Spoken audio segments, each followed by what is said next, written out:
Samuel Okuteba, Senior Advocate of Nigeria and a prolific advocate of judicial reform, who's written extensively and spoken volubly about Nigeria's election challenges. Thank you very much indeed for coming in. Thank you, Charles, for, again, bringing me here. I like the way you said bringing you here. Well, how urgently do you think that Nigeria needs to reform its courts and its judiciary, especially when it comes to things like elections, petitions, and stripping out unnecessary procedures that cause lengthy delays? Well, Charles, I have to be very careful here, and let me give a caveat that I will not dwell too much on election matters because I represent one of the parties in the current litigation before the tribunal. Well, that's fair enough. So let's look at first, as a lawyer, I have implicit confidence in Nigerian judiciary. There is no doubt that people have some perceptions that are rated our judiciary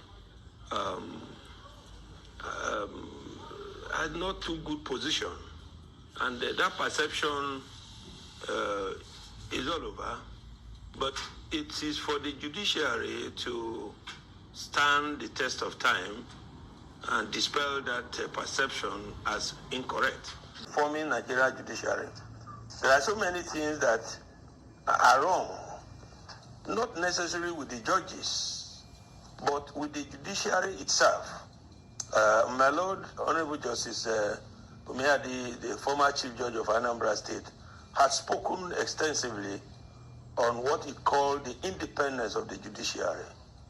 Nigerian judiciary, as of today, constitutionally speaking and in theory, is independent.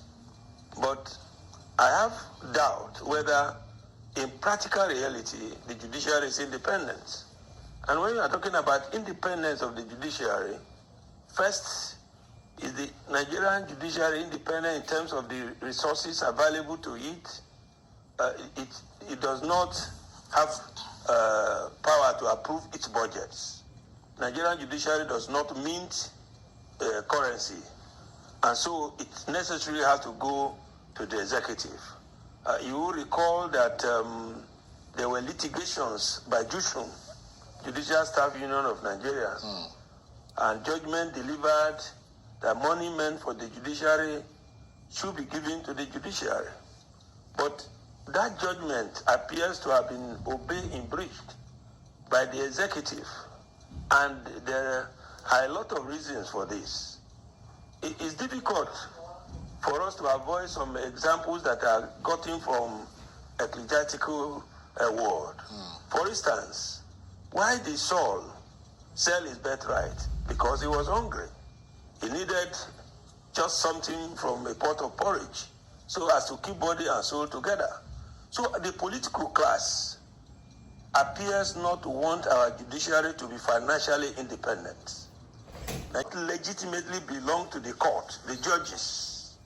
The executive arm of government put on advertorial as the number of cars they have bought for judges, the number of buildings they have donated to the judges, as if judges are paupers and beggars. So when you see is having a low rating in the sight of the public, one of these is that Nigerian judiciary does not have financial autonomy. Number two, prior now, and in those good olden days, no one lobbied to be made judges or to be made a judge.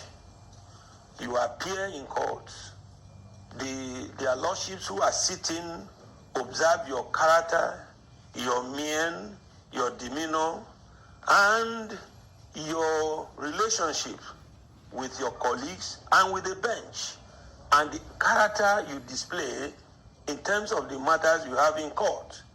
It is then that they say, look, Charles, you are crossing over to this other side tomorrow. The emolument was not as high as we have now. But today, to be made a judge in Nigeria it appears to me that what you know does not matter. It is whom you know that works for you. Either whom you know as a godfather in the judiciary or as godfather in political cycle. And I think it's the late Abiola that says that the hands of the giver is always on top. So when you see the dwindling of jurisprudence in terms of sound judgments, sound decisions, these are products of the recruitment process, because Nemoda will not have it. No one can give what he does not know or does not have. So if we are talking about reform, we must go back to the golden days where recruitment to the bench was a demonstration of impeccable character of the lawyer, the magistrate, or the registrar. So in your assessment, you acknowledge that the executive arm of government plays a very big role in the judiciary today, and you think that should not be there. We have, because it's not just Nigeria. I mean, in America, for example, in Nigeria, the president nominates the justices. In America, judges stand election. Let's not go to America, because like my Lord Justice Nikki Toby of blessed memory is, English are English, Nigerians are Nigerians. Theirs are not ours, and ours are not them. Theirs. Theirs. Well, so, English judges don't stand for nations. American judges. We have the legal profession. It's a profession of purity. Right. And I think that we need to agree. There are fine rules and regulations guiding the conduct of judicial officers. And I'm happy that my Lord Honorable Justice Philip Umiade, Peter Umiade, was here when his lordship said, sometimes you hear the relation coming to you and say, I have small case. By the time you give opportunity, then it becomes a big case. In those days, what betide you to go to the house of J.I.C. Taylor, for instance, and say, I have a small case? You are going to jail directly. But some have suggested that the lawyers are the people who sometimes facilitate. I'm coming to that. Right. I'm coming to that. Look, some lawyers do, but the greatest assets in darkness is light. And lawyers ought to represent light in darkness. But it appears to me that when you are a thief, figuratively, and you are made to be a lawyer, your character is not good. You are somebody that gives to taking bribe, or you have a shoddy way of doing things. Certainly, once you become a lawyer, you will exhibit that. That's why I'm saying that in the process, because there can be no judicial officer without lawyers, because judges are taken from lawyers to go to the bench, and it's an honor to go to the bench. So when you know of a lawyer whose stock in trade is to meet with judicial officers and settle with the judicial officer, either wittingly or unwittingly, such a lawyer is not fit and proper to be made a judge. So I am not disputing that there are some lawyers who may be engaging in such things, and the reasons are not far-fetched.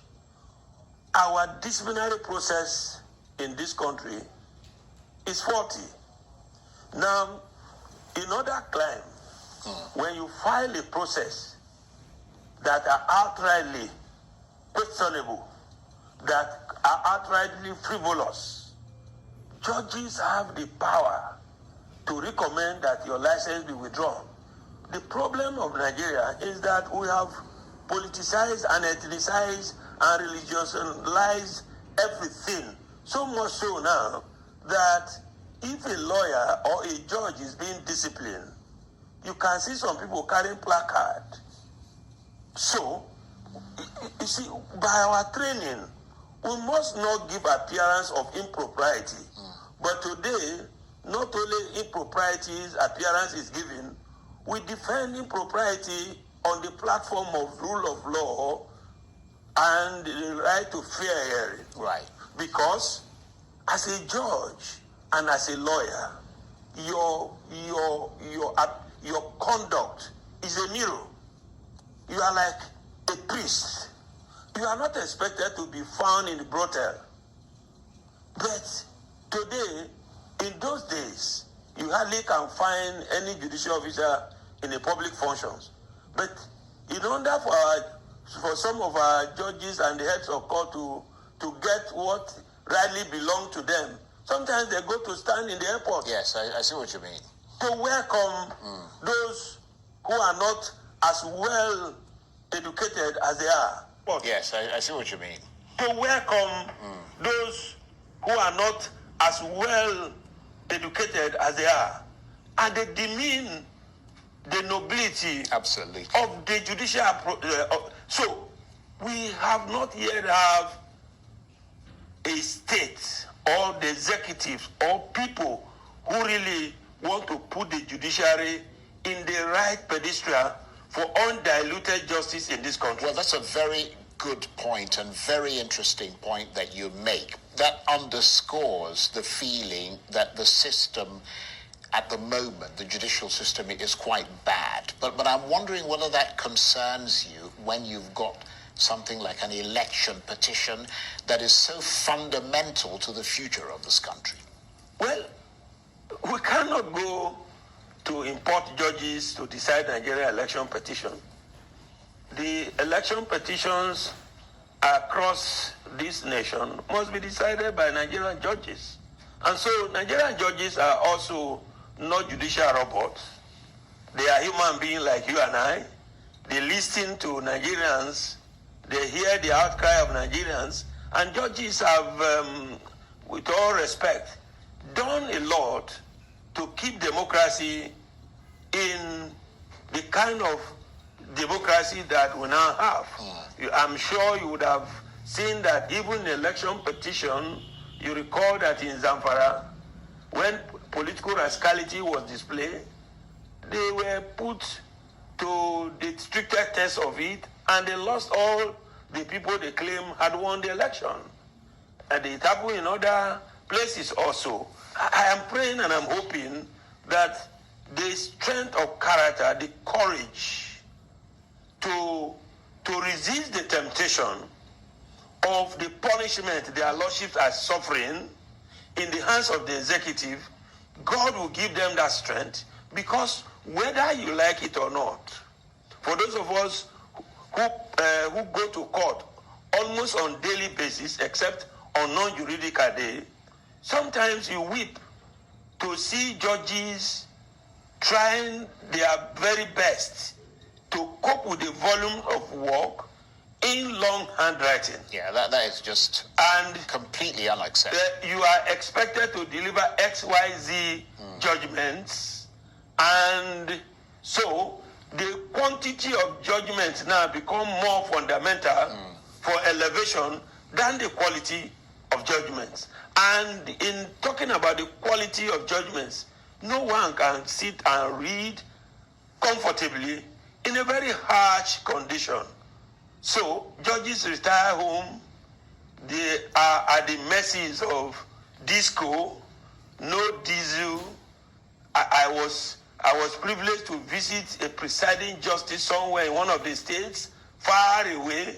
When I got to the house, even the door to the house was in a pitiable situation. That's a presiding justice of Court of Appeal. And you are expecting such a person trying a case involving humongous amount of money to resist temptation. And so that's why I say that the judiciary have been put at the mercies of the executive. And that is what our political class, they do for purposes of their selfish interest. Right. Otherwise, if... To make them more manipulable. Because it's like you It's like you have food in your hand and somebody is hungry and you have the capacity to give the food, but you say, I will not give you this food unless you sing national anthem.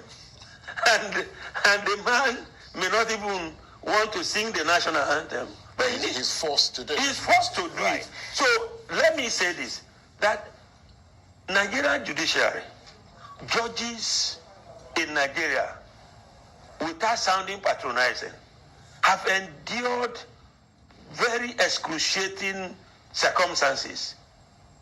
Otherwise, if there were to be one other department, these other departments of government, where money change hands and anybody can change and do whatever they want to do, and the politician propounded the theory of what money cannot do, more money can do, Nigeria would have collapsed. So notwithstanding this excruciating experience, what a perception, as a lawyer, I may not be happy, but I cannot sit here to say that the entire judiciary is bad. Yeah, no, you've made a very good point.